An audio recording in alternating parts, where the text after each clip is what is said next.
Peter Crush. Yes. Well, Peter, off you go. Off you go. When Gionni invited me to do this interview, because I'm an archivist, I guess, went back to the source. You're more than an archivist, you're a foundation member. That makes you an elder of the Australian Society of Archivists. Yes, but that's all a bit too much. It's too much, is Yes, it? that's Okay. a bit too much. So, going back to the beginning for me takes me back to 1970 and in fact 1969. In 1969 I was working with the Commonwealth Department of Education and Science, and I'd been in the Commonwealth Public Service for seven and a half years at that stage. But I was still at the tender age of 26, and I applied for the position of officer in charge of the Commonwealth Archives Office in South Australia at that time. And it was perceived as an administrative position. And although I'd been administrative officer in the Department of Education and Science, this was a real challenge to actually be the boss of a state office. So I was really excited about applying for that position from an administrative perspective. Once I started there, the interview process itself was interesting because one of the key questions was, what are archives? And for somebody who hadn't worked in that area, apparently my response was a key response in that I said, they're records that are worth keeping. Now this is a novice who hasn't worked in the area, and so that was apparently quite impressive. But once I got into working with the Commonwealth, just another aside, going back through my own records, I discovered that, was reminded that I spent an induction 2 weeks in Canberra with the Commonwealth Archives Office, and during that period spent time with a number of individuals and went through their training program, their induction training program, and I spent nearly 5 days with Peter Scott, and in retrospect we now know how significant Peter has been to the archive world, both in Australia and internationally, and for us all in the development of the series system. But again, as a new beginner, this was all new and it was a great learning experience. But then coming back to Adelaide, being in charge of an office with a staff at the maximum, I think there were 19 people there. It's nothing like it is now, but it's incredible. So it was quite substantial, and for a relatively young person to be responsible for, I think it was 12 at the time I started, but it's a matter of the dynamic that you're learning to deal with and manage people and so on. But once I got over that initial stage and was into the job, then I became interested in the technical side of archives administration, and searched around to say, well, how can I find out more about this? And the only thing I discovered was here. The Library Association of Australia was at that time the only organisation that offered any training in archives administration, and the way in which the LAA did it was to establish curricula for a number of subjects, and within this book they provide reading lists for each of the individual subjects, and then you would either study yourself and prepare yourself for a series of examination papers, and they include the examination papers in here from previous examinations to help the individuals. And then in some of the state libraries, and that's because in South Australia particularly, the State Archives was located within the State Library at the time. It was a matter of making contact with those people, and then some individuals, practicing archivists, would offer tutorials and these sort of things. So there was an opportunity to meet people who were hands-on archivists, and then with the aid of these individual papers to learn the theory of archives. So I continued with that. All my study, all my life has been part-time, so I continued that and achieved the certificate. It was called the registration certificate. It wasn't until the early 80s that the librarians really started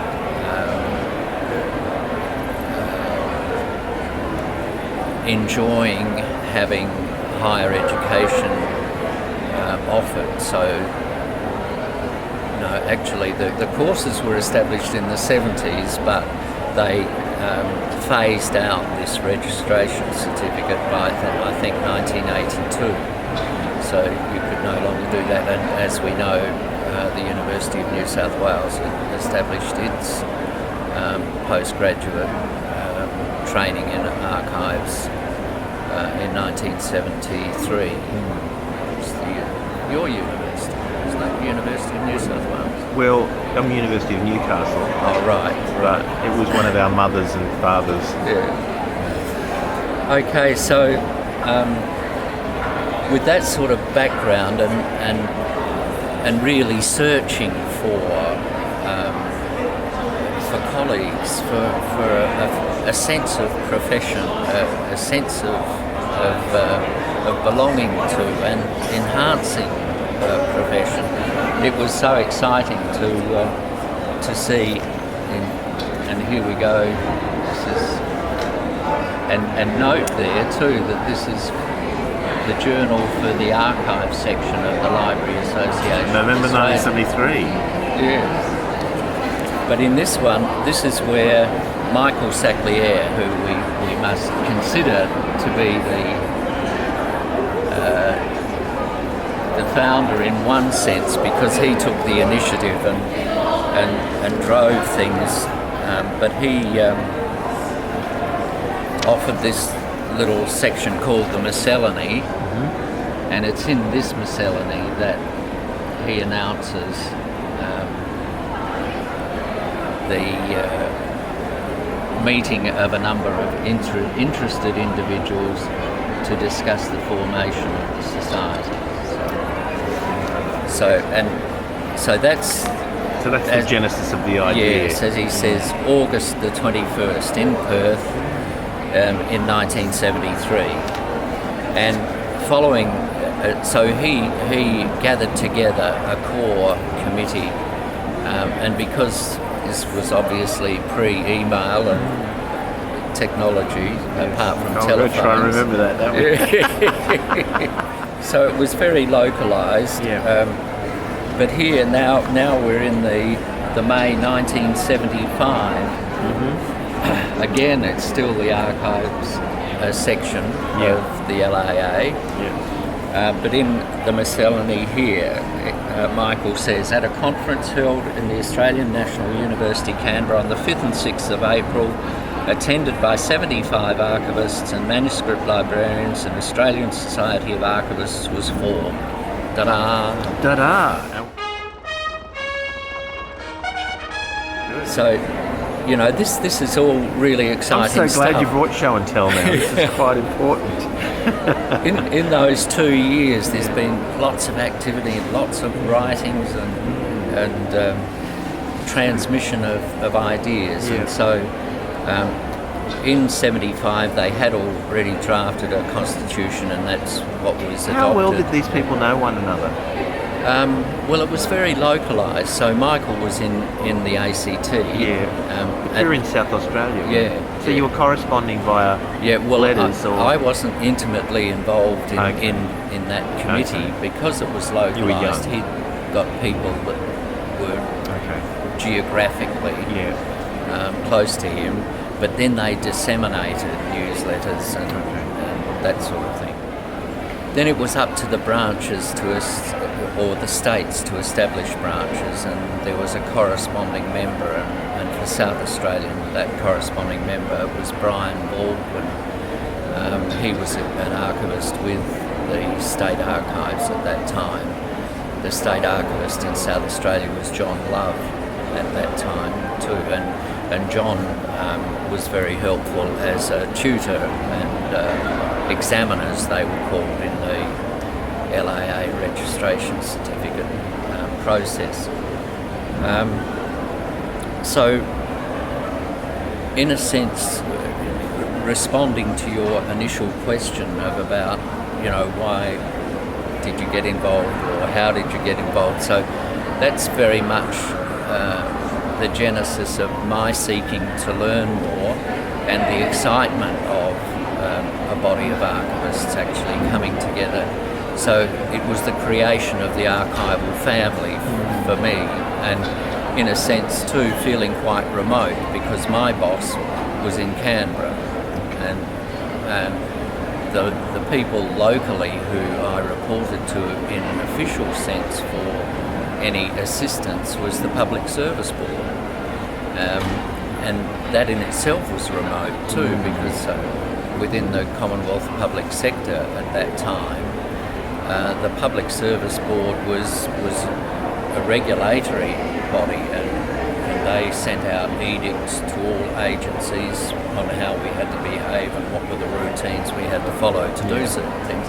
And certainly if we wanted to make any administrative change in corporate structures or so on, we had to prepare proposals that were subject to review by the Public Service Board, but of course I had to report back to Canberra, and so you can't do it directly. So in a sense you're quite remote being in the Commonwealth sector, but within a state environment, so your colleagues, professional colleagues, are in a different context. So the Society was incredibly important for bringing those diverse people together, but creating that collegial sense of belonging. So does that answer that initial very, question? Very thoroughly. Great. Okay, this wonderful creation, how do you think it's fared over the years? How's it aged? In preparing for this interview, see, it's very spontaneous. You can tell, that's right. you? Very spontaneous. And very easygoing. It's how have things fared? I've made 3 columns. Okay. Good. Have not achieved my vision. Okay. And things I miss. Okay. Does that sound fair enough? Good. Well, what was your vision?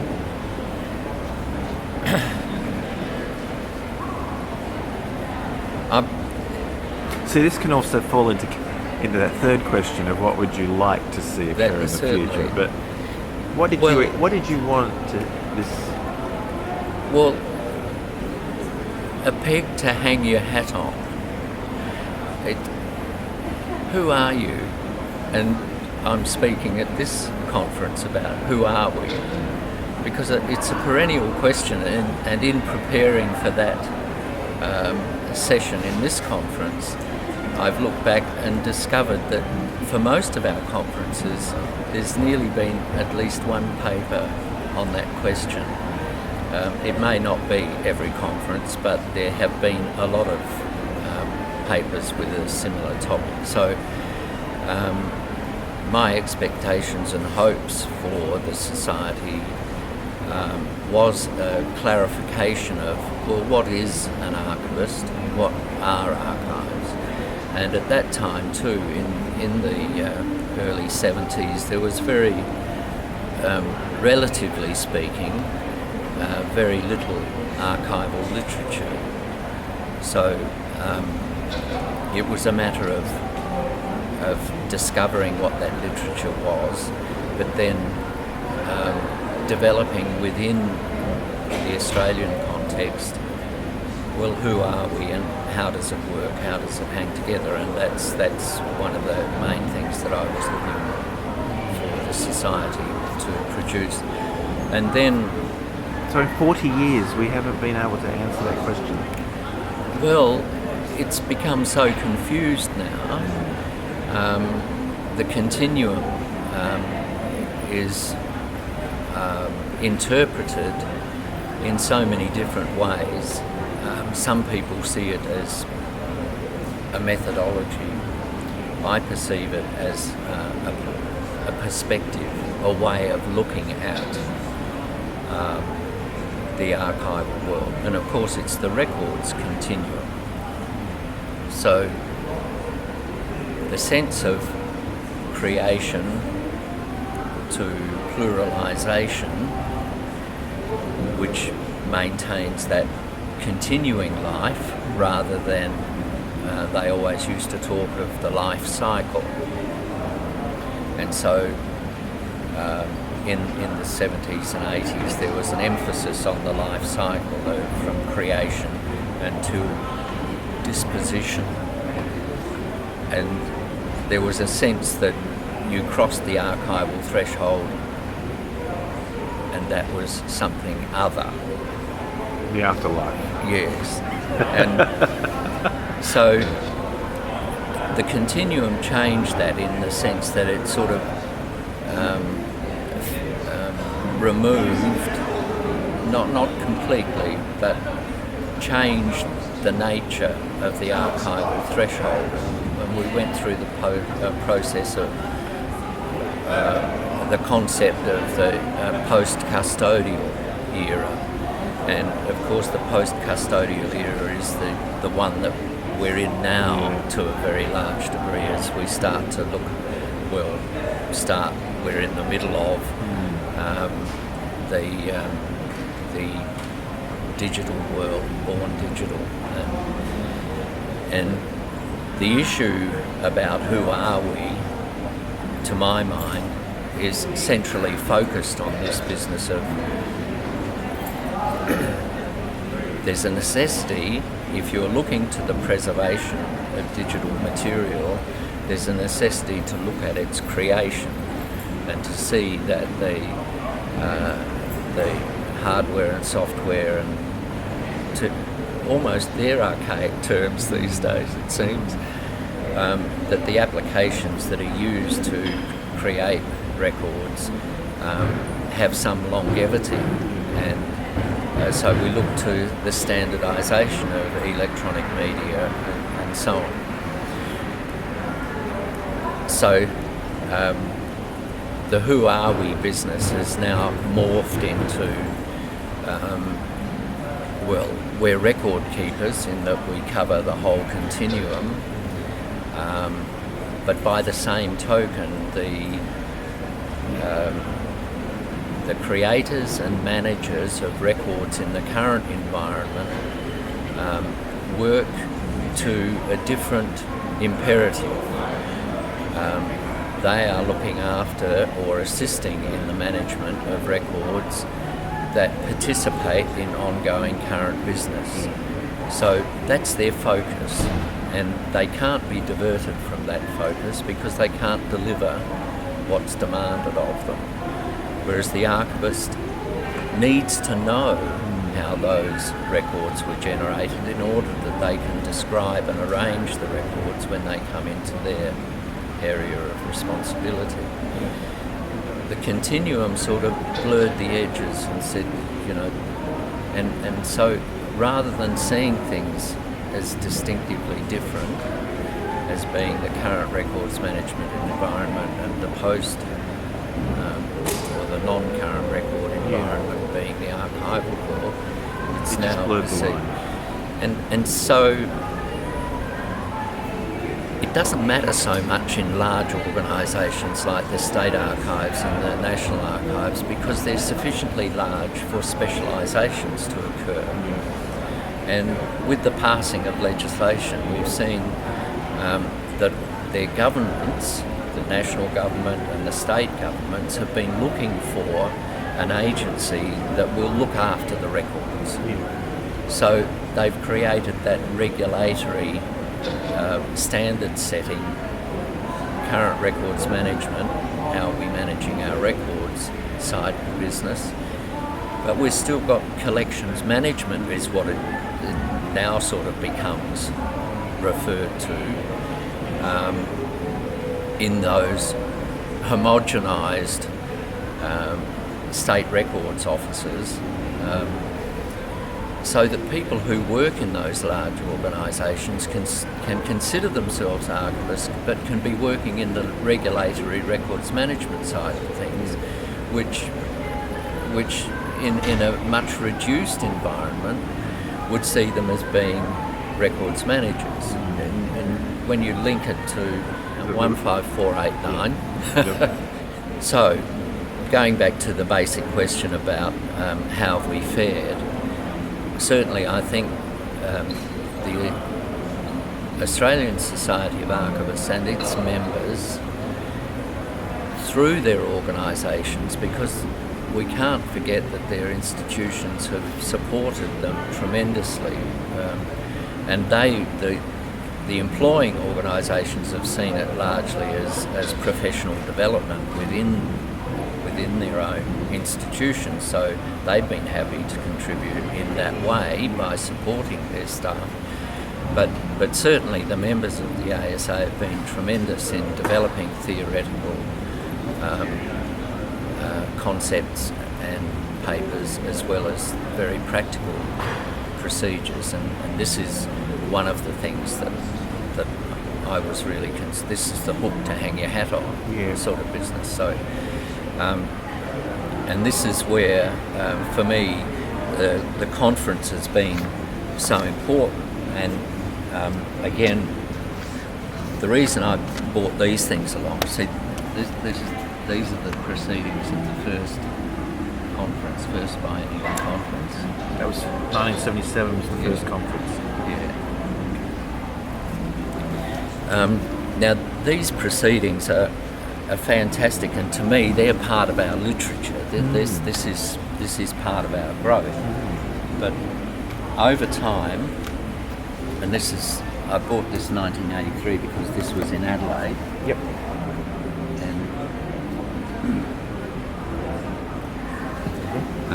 Just reflects too. This reflects the technology too, and it's wonderful to see some of these photos, because we've got a few photos here.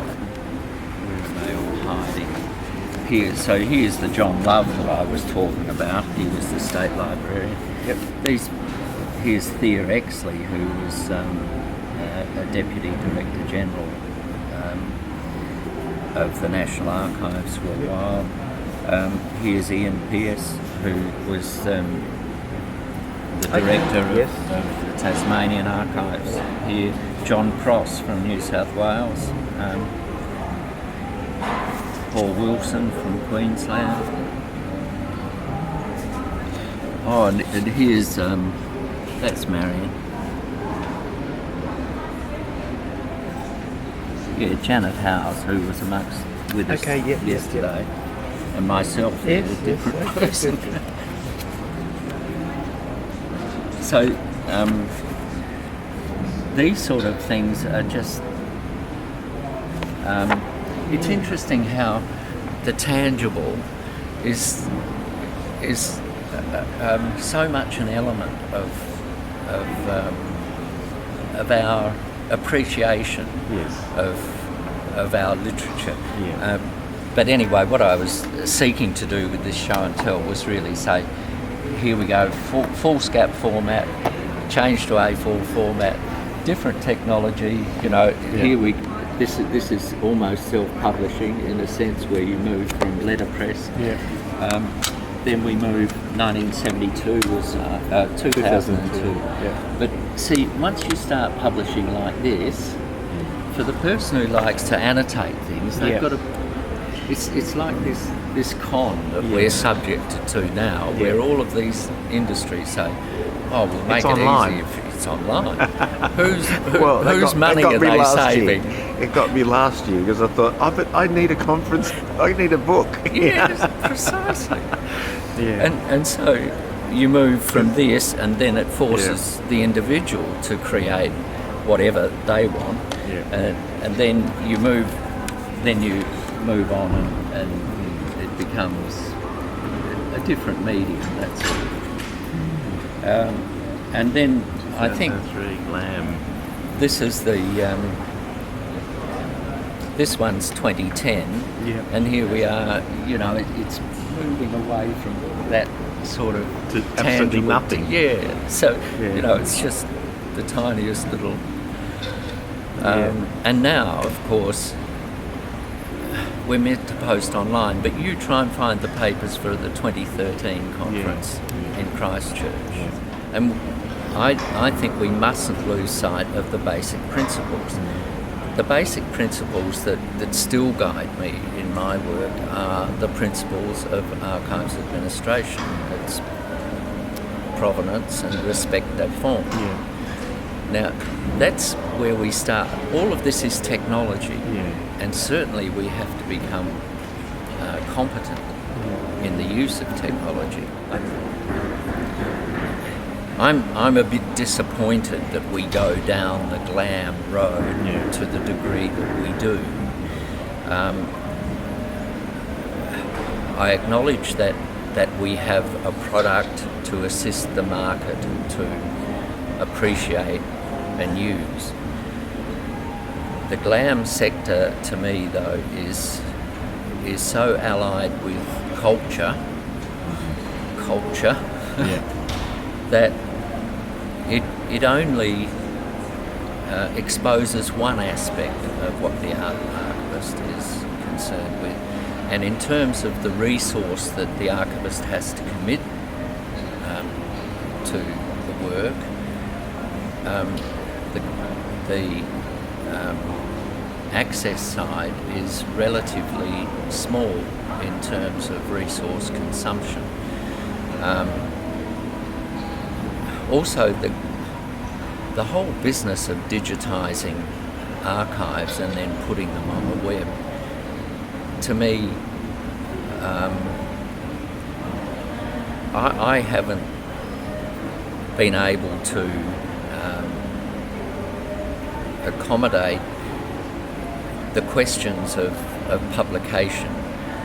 There seems to be a glossing over of the process of the non-recognition by people that as soon as you go on the web, you are published. You belong to the world. You're liberated. This video that you're doing will be part of that process at some stage.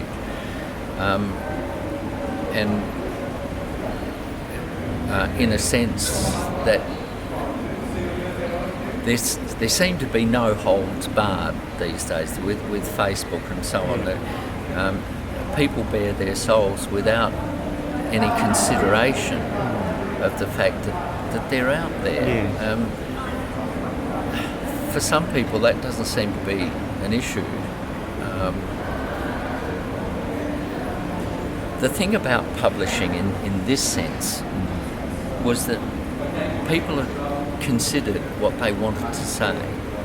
They'd considered the message that they wanted out there. They'd been selective. That's it. Now it's blah.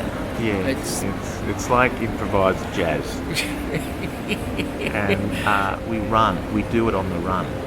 But it's going to make it so hard in the future for people to select. How do you find the gems? Well, this is, again, I think that's where the archivists come in. The archivist is to find those gems.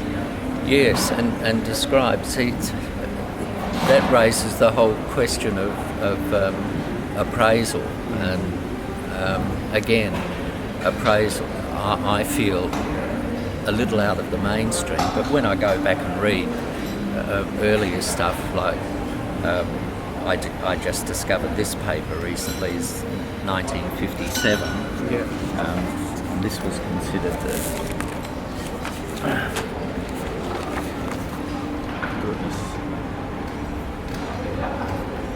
there's so much in here. This is Ian McLean's got a paper in here, but there's so much in here that is relevant today, but it's from pre-technological era. Yeah. And yet, for some reason, the word archival sci-fi just came into my mind then. It's like I'm discussing sci-fi writing more so than where you're projecting into the future, because you don't know what humans are going to be doing next. And that's right. And our job, I guess, is just run with it and see, okay, how am I going to capture this? What am I going to do? Am I going to lose part of this? I mean, this is and that's the thing. The thing that I feel it's human expression, really, isn't it? Yeah, the thing that I feel out of sync with is that I strongly support Jenkinson's view of natural selection, which is largely what his sense of appraisal was. That is, the creator of the records over a period of time will discard the dross. And in the Grigg report and in his own work, the principle was pushed that by not transferring records into the archives until they're over 25 years old, you've allowed sufficient time for the dross to be discarded. And what's left after 25 years is likely to be the good stuff. And yet the emphasis today seems